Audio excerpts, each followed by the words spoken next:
उदयपुर में कन्हैयालाल दर्जी की हत्या के मामले में राजस्थान के मुख्यमंत्री अशोक गहलोत ने एक बहुत ही महत्वपूर्ण बात की।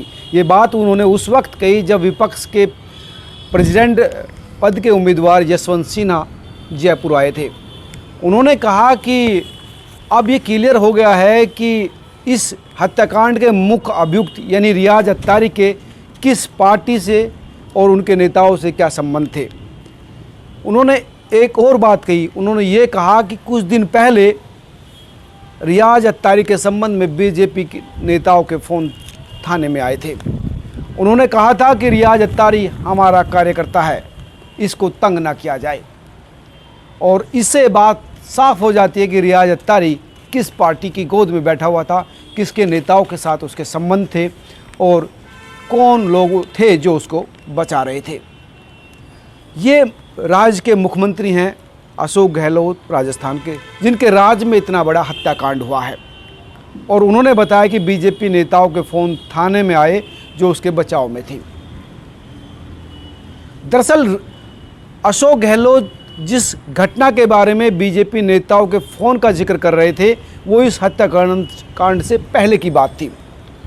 अशोक गहलोत का कहना था कि जिस घर में ये रहता था रियाज अत्तारी, उस घर के मालिक का यानी मकान मालिक का फ़ोन आया था पुलिस के पास कि ये हमको तंग करता है, घर में पता नहीं कौन कौन लोग आते हैं, गाली गलौज करते हैं और अगर इनसे किराया मांगा जाता है तो ये किराया नहीं देते, धमकी देते हैं।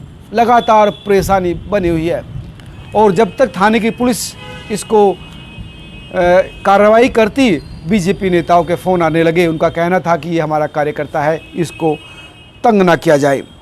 ये बात थी अशोक गहलोत की, यानी इस घटना से पहले की घटना के बारे में वो बीजेपी को घेर रहे थे। इससे पहले भी उन्होंने इस बात का जिक्र किया था कि रियाज अत्तारी बीजेपी का कार्यकर्ता है और उसके साथ इसके संबंध है।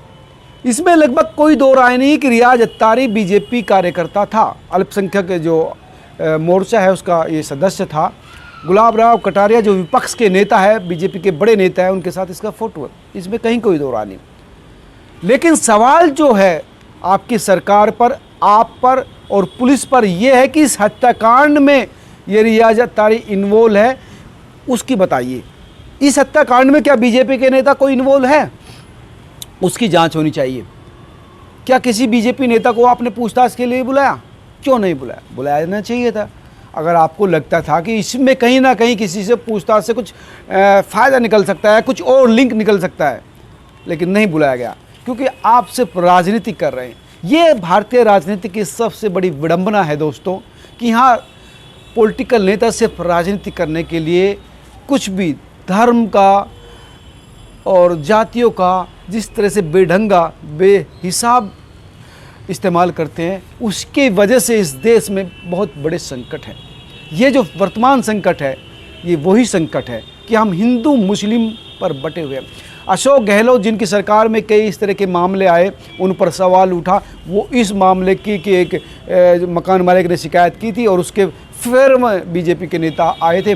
उसके साथ इस अगर घटनाक्रम को जोड़ रहे हैं तो ये एक सस्ती सी चीज़ है, एक औसत चीज़ है कि आप राजनीति करने के लिए इतने बड़े जो नेटवर्क है, इतनी बड़ी जो डिवीज़न ऑफ सोसाइटी है, उसको ढकने की और अपने सरकार की नाकामयाबी को ढकना चाहते हैं।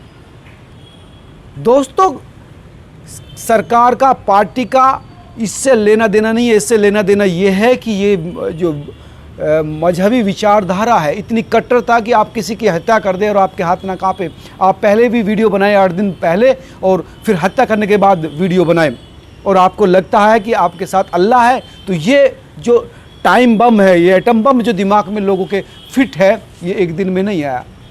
और जो एक बात जो इनकी सरकार में SIT के थ्रू जो आई थी कि ये जो बीजेपी पार्टी में जुड़ा था, इसके पीछे भी पाकिस्तानी हाथ था। पाकिस्तानी आकर ने कहा था कि तुम बीजेपी में जुड़ो, वहाँ से हमें तुरंत अपडेट दिया करो, सूचना दिया करो, जिसके पीछे और बड़ा मकसद था, यानी पाकिस्तानी नेटवर्क का।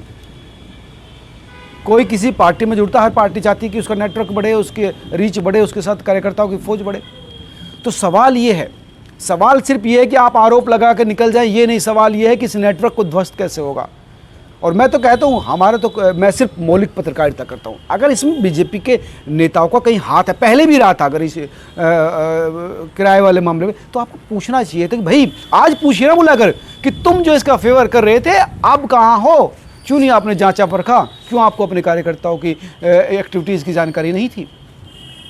लेकिन आप सिर्फ अपने ऊपर आए ब्लेम को मोड़ देना चाहते हैं, शीशा सामने रख के रिफ्लेक्ट करना चाहते हैं, तो ऐसा नहीं होना चाहिए, इनसे बचना चाहिए। आप एक मुख्यमंत्री हैं, आपसे उम्मीद थी कि आप चीज़ों को बेहतर तरीके से निकालेंगे और उनको ध्वस्त करेंगे, ख़त्म करेंगे। लेकिन ये जो पॉलिटिक्स चल रही है, आप पूरे देश में ढिंढोरा पीट रहे हैं कि बीजेपी का जो नेतृत्व है उनके साथ संबंध आतंकवादियों के, वहीं बीजेपी कर रहे हैं कि कांग्रेस का हाथ बीजेपी के साथ। ये जो पॉलिटिक्स है ना, इस देश के तमाम समस्याओं की जड़ है। मैं यही सोचता हूँ, आप क्या सोचते हैं दोस्तों? लगातार मुझे कमेंट करके बताते रहें। और मुझे अच्छा लगता है कि इस देश में अच्छे लोग भी हैं जो पॉलिटिकल लीडरशिप से, पॉलिटिकल पार्टी से अलग हट कर विवेक से काम लेते हैं, विवेक से सोचते हैं। और मैं तो इसी काम की पत्रकारिता करता हूँ।